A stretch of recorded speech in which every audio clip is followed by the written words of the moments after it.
Welcome to Show Epic, your extraordinary portal to the pulse of gaming, pop culture, and the heart of fandom in Columbus, Georgia.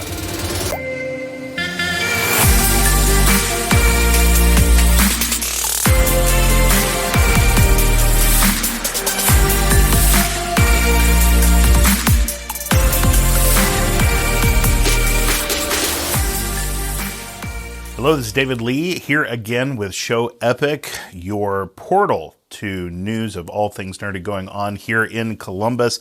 I am actually sitting across the way here with Chris Poirier. Is that correct? Is that how Poirier? Poirier. You have to say it with an air of arrogance and like I just finished half a drag of a cigarette. Who is, wow, you've got so many things going on right now in Columbus. Let's start with, firstly, we're actually sitting in it right now. Columbus Got Game. Tell us a little bit about Columbus Got Game. What drew you to it? And you've also got eSports and hockey, street hockey and all that kind of stuff. So let's just start here and you can broaden as we move out. Yes, as I often say, is everyone is nerdy about something, and apparently I'm nerdy about everything. So Columbus Got Game ended up being actually a ministry expression for us. We came to Columbus 4 years ago. 5 years ago, 4 years ago. New Year is coming up, so depending when this hits your ear hole, it's either 4 or 5. Yep. But we were going to church plant, and I don't church plant typically. I am classically trained, as they would say, in North American church planting. Yeah. It was my focus for my MDiv, but I found that finding parachurch engagements are actually far more useful because there are plenty of people on Sunday in Muskogee County that'll stand up and talk about Jesus all day long, which is great, and that's wonderful. There's 438 evangelical expressions, to be exact. But there's not a lot of folks that are actually in their communities doing anything. They're in their walled gardens and their fenced-off fortresses that we're all very good at here in North America. And so I tell people I've been in geek ministry for almost a decade. So Columbus Got Game was our way to be able to steal/borrow a phrase from another organization that I'm part of called Love Thy Nerd. We did this to love our nerdy neighbors. Fantastic. So literally it was, wow, there's a lot of nerdy geeky people here in Columbus, and frankly, they look like they are underappreciated. They lack direct community or at least safe spaces for said community. Yeah. There are some. CSU, Columbus State, does a very good job of student organizations, and just there's a lot of people that come here for their Master of Fine Arts, either in music performance or theater, etc., that there is a center here. And we got to town and everyone told us it was a sports town, and we spent a month trying to figure out why on earth people say that, because we saw minimal evidence of that unless you have a kid in high school that plays baseball. Then obviously your world is sports, but having been a kid that grew up in sports in high school but also theater and debate, I sit there and go, yeah, but there's all those people over there. Right. There seem to be a lot more of them walking around uptown and on campus on Columbus State. So what? Right. So Columbus Got Game became our way to build physical space. We have 1,000 square feet here on 2nd Ave. Part of the Take the City building where Harvest Coffee is and everything. Yep. And of course they are ministry focused as well. So the space you're now sitting in was a storage closet. 3 years ago was a storage closet. And I said, what are you doing with that storage closet? And they're like, storing things? And I was like, great. What if we could do some stuff with it? Right. And they're like, well, we ain't got that kind of money. And I'm like, well, I'm not sure I do either, but sure, why not? Yeah. And so we built this, and so we have space for up to about 30 tabletop players at any given time, or roughly 10 to 12 PC-based eSports and video game type things. And then our goal was to provide events on a schedule for people to drop in and have that space to play and be in community, be around other people like them, and just not have to worry about the world. Oh, and not pay for it. Yeah. No, that's a big point. When I was looking at Columbus Got Game, so I'm sitting in the office right now. I'm looking at you've got 12 PCs, almost like 15 PCs out here, top of the line gaming systems. You've got all the board games on shelves, and so there's lots of opportunity to play, and all of this is absolutely free. Absolutely free. Wow, that's amazing. We are structured as a 501c3 public charity. So as I tell people, it's a nonprofit by choice and nonprofit by existence. Yeah. But we, through the graciousness of our supporters and just folks like my wife and I that believe so heavily in it, we are able to keep the lights on, and we haven't run red or any issues keeping the lights on and focusing on it. So That's incredible. I think that's a big thing for us. No, that's huge. I was here recently for one of the tournaments that came in. Some folks from Harris County came in to do an eSports tournament or a competition here. And man, it was a perfect space, and they had a great time. And do you guys do many of those? What does a normal week look like? So the normal week,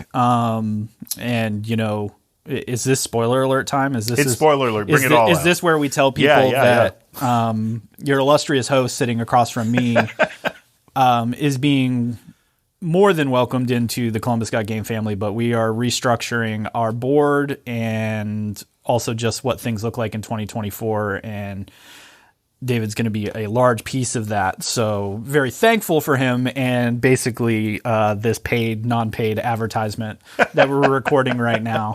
I think this requires us to say brand associated or whatever. Right. Yeah.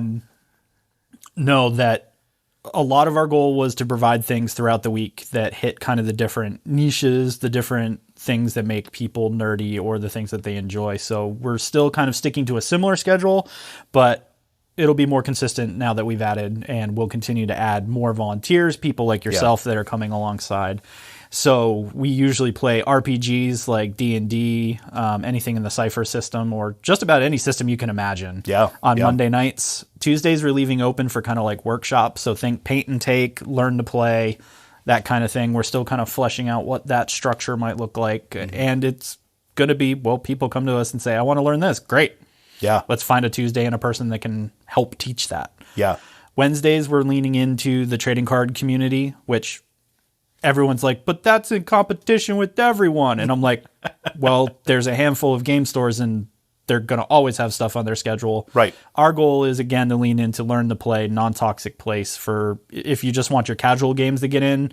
I'm not going to have Wizard of the Coast numbers. I'm not going to be Pokemon official. But we may in the future partner with some of our partners out there that hold official events so we can have people scratch that itch. But a lot of those places don't have time to do learn to play. Yeah. So we want to live there. Yeah. And I've even heard you talk about, in some of the meetings that we've had, talk about kind of helping to foster that gaming community in all of Columbus that exists and working with local shops. And that's kind of one of those things beyond our schedule is hopefully sometime in Q1 and 24, we'll be able to build a somewhat master calendar of all the events available across Muskogee County and, of course, the Valley as well. Lots going on in Phoenix City as well. Yeah.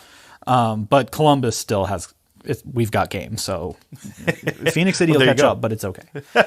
Where did I leave off? I left off around Thursday? Yeah. Thursday is general tabletop. Friday, our fighting game community is in the process of restructuring and rebuilding, so there will be open ability to be able to play Smash Brothers, Mortal Kombat, Street Fighter, Tekken when it comes out, and we'll be slowly reintroducing tournaments this year. There's kind of a slide, despite the big Harris County thing that we did recently in the fighting game community, at least locally. So we're kind of hoping to rebuild a base there so we can host more tournaments. Yeah. And then Saturdays are going to remain kind of our general outreach type events where we rotate. First and third Saturdays are always tabletop. Second and fourth are always video game. If there's a fifth game Saturday, then we take it off because rest is important. Rest is important. And because that was 6 days a week that I just laid out. Just rattled and off we here. have random things on the schedule for Sunday that we might lean into in the future as well. So never a dull moment. No, definitely not. And man, it's such a boon to have a place that individuals can go. I know that there are probably parents who might be listening to this or might be hearing this later on. And if you are a student that's currently in school, please let your parents listen to this. Yeah. And let them know that there is a safe gaming space here in Columbus that you can go to. It doesn't cost any money, and there will be responsible individuals that'll be able to be here and kind of guide, direct, and teach. If you're interested in learning any of those things, also teach. No, that's the main thing. Is we want to expand people's knowledge in some of these areas, because sometimes you might just know something about a game or something, but you want to hit that next level. Yeah. And that's why it's important to us to create a community where my fighting game community pre-existed us. Yeah. And they approached me. They were meeting in the Bolero in Bradley Park. And I was like, cool, you do what you got to do. And then I was like, how would you like someplace? And we showed them here, and they're like, great. Yeah. And so they've leaned in, but they, other than hosting tournaments, are also really big in bringing each other up in their skill, their thing of enjoyment. So a lot of folks, you might get trounced in a tournament, but these guys will then be like, cool, do you want to learn why I just destroyed you so that maybe you don't do that again? And I really appreciate that of the community, that a lot of the nerdy niches, if you will, have a desire. I mean, you always have some level of toxicity and people that just want to be all that. Sure. Exists in all things. Yeah. But I mean, definitely present in gaming. But yeah, but in sports as in a general, you go out and you play a pickup game anywhere, you're going to get someone's going to do that. But I appreciate that a lot of our community is focused on the enjoyment of it for the sake of it, and also, oh, you want to get better? All right, let me help you walk through some of these things. Yeah. Definitely. Now, I would love to get with you just in the after show. I would love to get with you on your eSports quest here in Columbus, and that is definitely a thing. And also street hockey. I would love to talk about that and how that's working out. But let's jump real quick over to the big baby, the one that's coming here soon. If you're listening to this, I think it'll be about a week, maybe 2 weeks out. It depends. Where the joy of the bureaucratic realities of your local government and starting and running businesses is a thing, especially when you're trying to do anything between the day of Christmas and New Year's. They want to throw all the red tape. Yeah. Well, but Bites and Brews, yes, which is going to be a barcade, which we're technically not supposed to say. Oh, okay. Okay. Strike that. So we'll edit that from the... Yeah. So the short educational lesson there is barcade is a heavily trademarked name and term by the original barcade in New York. So people are allowed to call us a barcade, but... Don't sue us, barcade. Please don't sue us, because we are not a barcade. We are a retro arcade restaurant / bar. Yeah. Or a gaming bar, or insert lots of other words other than barcade here. It's like everybody says Sea-Doo, but it's... Yeah. No, it is a personal watercraft. It's a personal watercraft. I learned that about another thing here recently. I can't remember what it is, but I thought it was just named that, and it turns out that that was... There's a lot that fall into that wonderful world of barcade. Was smart enough when they came into the world. It was I think it was 2004, which means they're closing in on their 20 year, which means if no one legally challenges them, that term is now common. Yeah. Which most of us would argue it is. Right. But now somebody has to spend the money to sue and win. If they hit the 20-year mark, it's theirs forever. Sure. Well, I remember Android. Droid had a thing with Lucas Arts because the term droid is trademarked, I believe. I believe it. So you can love or hate George Lucas for a lot of things, but the man is not dumb. No, not at all. Not at all. So tell us a little bit about Bites and Brews. Bites and Brews ended up being, like I said, Columbus Got Game is not profit. Accessibility is our main goal. Bites and Brews is hopefully how we pay our bills so that we can continue to do all the things. Yeah. We're located at 117 12th Street, right across from the court, right next to Black Cow, right on 12th Street, right in the Uptown District. Yeah. Which is a great area. Or downtown, depending on which side of that coin you decide to continually fall on. For sure. geographically speaking, it is downtown, but okay. Yeah. Whatever they're calling it these days. Yes, it's called Uptown. But yeah, that's a thing. Because downtown's got a stink on it. They think so, but whatever. Sure. So we'll have a little over 6,000 square feet of restaurant space for Retro Arcade. We have 24 Retro Arcade cabinets on board. We're trying to get closer to 30. Pinball will be available, but also consoles and tons of table space for tabletop games. So it is a full restaurant and bar, so we will offer a full menu for food as well as for drink and libation. And then we're hoping to expand a great deal of events through that place, which all of those will be accessible. It's a for-profit model, so It's a little different than Columbus Got Game, but it's us leaning into there's a huge community here, but there's not a lot of stuff. Yeah. And one of the things that there are 4 of us that came together on this project, and basically it was, hey, there's a lot of great places to eat. Hey, there's a lot of decent places to get entertainment, but there's no place you can do both. Yeah. And our goal was really to fall into that space and occupy it. So we'll be open lunch through dinner. We're hoping 7 days a week to also address the Mondays and Tuesdays in Columbus. Half of Columbus is closed. Yeah, they'll shut down. And so we're kind of hoping that we will make some sacrifices to hopefully lean in and start retraining our population, which is a risk. Yeah. That there are things to do 7 days a week in Uptown that cross entertainment and food. So that's kind of the passion project at the moment, on top of Columbus Got Game, and you mentioned street hockey and eSports and whatever else random people bring to my attention, and I somehow lack the ability to say no. I think that's the problem with all. We all tend to, most of the nerds that I know either tend to wind up in the executively dysfunction, ADHD, and or autistic community. So I think reality is all of those things sound great, and I believe I can't perceive how rest and or time would affect any of those things that I want to do. Not at all. But I think it's an amazing space, and I got to walk through it yesterday. It looks fantastic. I think it's really going to be a hit, and man, if you get to an evening where you want some fun here in Columbus, make sure to jump over to Bites and Brews.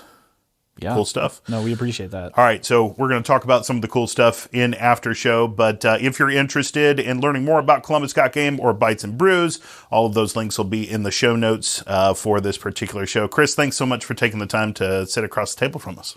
It's easy. I just sat here and answered questions. Hey everybody, this is David Lee, host of Show Epic. I just want to say thank you so much for taking the time to listen to this amazing podcast as we try to keep our fingers on the pulse of all things nerdy in Columbus, Georgia. Listen, if you subscribe now for our exclusive content, it's only $5, and you get access to some cool after shows and exclusive episodes that we're going to be releasing in the future. We would love to be able to call you part of the Show Epic family. Also, just want to mention that we will be at the Georgia Comic Con coming up. You can look for us at a table called So Epic, and we'll be there. We would love to meet you, and we are always looking for new people to cover, new interviews to do here in the Columbus area of people who are helping to keep Columbus nerdy. You can find more about the power behind Show Epic at soepic.com, SOWEPIC.com, and exactly what we're all about. And we look forward to being able to continue to bring you great content and open your eyes to all of the cool, wonderful, whimsical, nerdy stuff that's going on here in Columbus. Thank you so much.